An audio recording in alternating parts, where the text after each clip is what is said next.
तो inside a good website design, सबसे पहले आपको अपनी वेबसाइट का पर्पज क्लियर करना होगा कि आपकी वेबसाइट किस पर्पज के लिए है। तो basically your website needs to accommodate the needs of the user. User की क्या नीड है, आप किस लिए बना रहे हो। सपोज दैट आपने बिल्डिंग मटेरियल सप्लाई करने का बनाया, कि आप बिल्डिंग मटेरियल सप्लाई करते हो प्लस आप साथ में पूरा का पूरा मैन पावर भी सप्लाई करते हो। तो अब आपको ये दिखाना पड़ेगा कि आप उसमें कितने एक्सपर्ट हो, कितने साल का अनुभव है। उसके बाद आपकी रेपुटेशन मार्केट में क्या है, ठीक है। और अगर कोई कस्टमर आप में इंटरेस्ट रखता है तो कैसे आपसे कांटेक्ट करेगा, तो उसके लिए रजिस्ट्रेशन फॉर्म वगैरह आपको बनाना पड़ेगा। और आफ्टर सेल सर्विस की भी इंफॉर्मेशन देनी पड़ेगी कि हमें घर बना दिया और कस्टमर को कोई चीज नहीं पसंद आई या कोई चीज इतने गारंटी वारंटी में खराब हो गया तो हम क्या करेंगे, कैसे करेंगे। ठीक है, तो ये सारी चीजें आपको वेबसाइट के पर्पज में दिखानी पड़ेंगी। उसके बाद आपकी जो वेबसाइट है वो सिंपल होनी चाहिए। सबसे बहुत ही इंपॉर्टेंट फैक्टर है कि आपकी वेबसाइट सिंपल क्यों होनी चाहिए। तो आपकी वेबसाइट अगर सिंपल नहीं होगी तो ब्राउजर पे सामने बैठा हुआ आदमी आपकी ओर आकर्षित नहीं होगा। तो एक कस्टमर को अट्रैक्ट करने के लिए आपकी वेबसाइट सिंपल एंड सोबर होनी चाहिए। सिंपल होगा तो सिंपल वेबसाइट होने से कई फायदे हैं, लेकिन पहले ये देख लेते हैं कि सिंपल होगा कैसे। तो सबसे बड़ी बात जो होती है वो ये होती है कि आपके वेबसाइट का कलर बहुत ज्यादा भड़कीला नहीं होना चाहिए, लाइट कलर की वेबसाइट होनी चाहिए। आपने जितनी भी अच्छी वेबसाइट्स देखी होंगी सब में लाइट कलर और कूल कलर्स यूज होते हैं, डार्क कलर्स नहीं यूज होते। जैसे फ्लिपकार्ट देख लो, अमेजॉन देख लो, तो ये सब हमेशा light combination of colours use करते हैं, डार्क कलर नहीं यूज करते। अब फ्लिपकार्ट अगर रेड में बन जाए तो नहीं, वो येलो में आता है क्योंकि yellow is a cool colour. ठीक है, आंखों को अच्छा लगता है। तो ऐसे कलर जो आंखों को अच्छे लगे वो क्या होते हैं, वेबसाइट डिजाइनिंग में ज्यादातर यूज होते हैं। फिर उसके बाद क्या है कि आप टाइप, तो बेसिकली जो टाइप है यहाँ पे रिलेशन टाइप का फॉन्ट से है कि स्टाइल कैसी होनी चाहिए, फॉन्ट की स्टाइल कैसी होनी चाहिए। अब फ्लिपकार्ट पे अगर सामान दिखा है, देखो बहुत सिंपल अस्पष्ट शब्दों में लिखा होता है, लेकिन ऐसे ऐसे फॉन्ट स्टाइल में लिख दिया जाए कि आपको समझ ही में ना आए, बहुत ज्यादा कर्सिव कर दिया जाए तो वो भी बहुत मतलब ज्यादा क्लियर नहीं आएगा।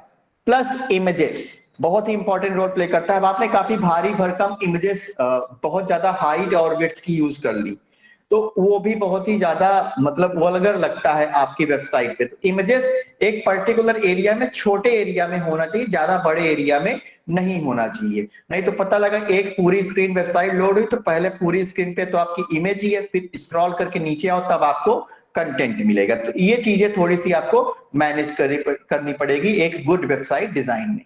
फिर नेविगेशन, नेविगेशन बहुत ही इंपॉर्टेंट रोल प्ले करता है वेबसाइट डिजाइन में। नेविगेशन का मतलब होता है एक जगह से दूसरी जगह जाना।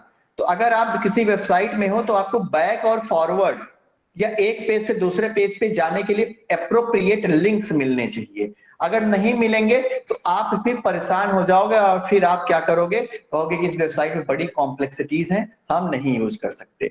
जैसे आप फेसबुक पे जाते हो तो फेसबुक पे देखो एक तरफ होम का बटन बना होता है, दूसरी तरफ सर्च का बना होता है, मार्केट प्लेस का बना होता है, वीडियोस का बना होता है, फिर उधर आपके प्रोफाइल का होता है, फिर सेटिंग में लॉग आउट और ये सब का ऑप्शन दिया होता है। तो नेविगेशन बहुत ही आसान है। लेकिन अभी कुछ वेबसाइट्स ऐसी भी हैं कि वहां पे आप लॉगिन तो कर लिए, अब लॉग आउट का बटन ही नहीं मिल रहा है, उन्होंने एक अजीब सा सिंबल दे रखा है, तो वहां पे आपको खोजना पड़ेगा। तो आपका टाइम किल होगा, तो आप क्या हो जाओगे, बहुत ज्यादा हाइपर हो जाओगे और फिर उस वेबसाइट को दोबारा कभी भी यूज नहीं कराओगे। तो navigation should be very accurate, confuse नहीं करना चाहिए आपके विजिटर्स को। जैसे फ्लिपकार्ट में जाते हो, आप शॉपिंग करते हो बिना लॉगिन के, जैसे कार्ट में मटेरियल ऐड करते हो तुरंत ऊपर एक पॉपअप आ जाता है कि लॉगिन कर लीजिए अपने उसमें फ्लिपकार्ट में। फिर उसके बाद एफ सेट पैटर्न रीडिंग, मतलब जो आपका रीडिंग कंटेंट है वो कैसा होना चाहिए, एफ शेप में होना चाहिए। मतलब एफ शेप में कैसे, ऊपर आपने बड़े बड़े चीज पैराग्राफ ले, लेकिन नीचे आते आते उसको कंक्लूड करने के लिए छोटे पैराग्राफ्स में आपको आना चाहिए। इसी को बोलते हैं एफ शेप पैटर्न रीडिंग। ठीक है, उसके बाद विजुअल हायरार्की होनी चाहिए। तो विजुअल हायरार्की से वही है कि जो भी हायरार्की, जैसे होम पे कई ऑप्शंस बना, जैसे फ्लिपकार्ट पे आप जाते हो तो प्रोडक्ट्स में जाते हो तो आपको बहुत ढेर सारे प्रोडक्ट्स दिखते हैं। अब उन प्रोडक्ट्स में जैसे आपने मान लो इलेक्ट्रॉनिक्स चूज किया, तो इलेक्ट्रॉनिक्स पे जब माउस ले जाते हो तो साइड में फिर एक विंडो खुल के आ जाती है कि इलेक्ट्रॉनिक्स में आपको क्या परचेज करना है। कंप्यूटर आइटम्स परचेज करने हैं कि आपको सॉफ्टवेयर परचेज करने हैं कि हार्डवेयर परचेज करने हैं, मोबाइल परचेज करना है, गीजर परचेज करना है, इस तरह की चीजें, क्योंकि सब इलेक्ट्रॉनिक ही आएंगे। तो विजुअल हायरार्की क्लियर होनी चाहिए।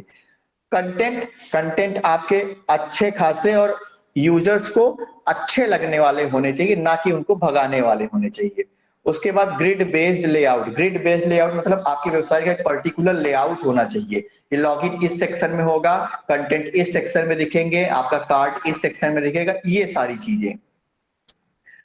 फिर लोड टाइम, ये काफी इंपॉर्टेंट है। अगर आप वेबसाइट पे बैठे हो और क्लिक किए हो और काफी देर से वो गोल गोल घूम रहा है, तो आप एक बार दो बार ट्राई करते हो, उसके बाद दूसरी वेबसाइट पे मूव कर जाते हो। तो वेबसाइट का लोड टाइम आपका बहुत ज्यादा तेज होना चाहिए। आप देखो गूगल लिखो, कितना भी नेट खराब रहे, गूगल तुरंत लोड होके आ जाता है, इसीलिए आप गूगल को प्रिफर करते हो। लेकिन अगर दूसरे सर्च इंजन की बात करें, बिंग और इन सब चीजों की, तो ये सब लोड होने में टाइम लगाते हैं, तो आप इन पे कभी नहीं जाते हो। फिर मोबाइल फ्रेंडली, सेम वही रिस्पॉन्सिव होना चाहिए। ठीक है, तो ये सारी चीजें आपकी जो थी वो एक गुड वेबसाइट डिजाइन की मतलब पॉइंट्स थे।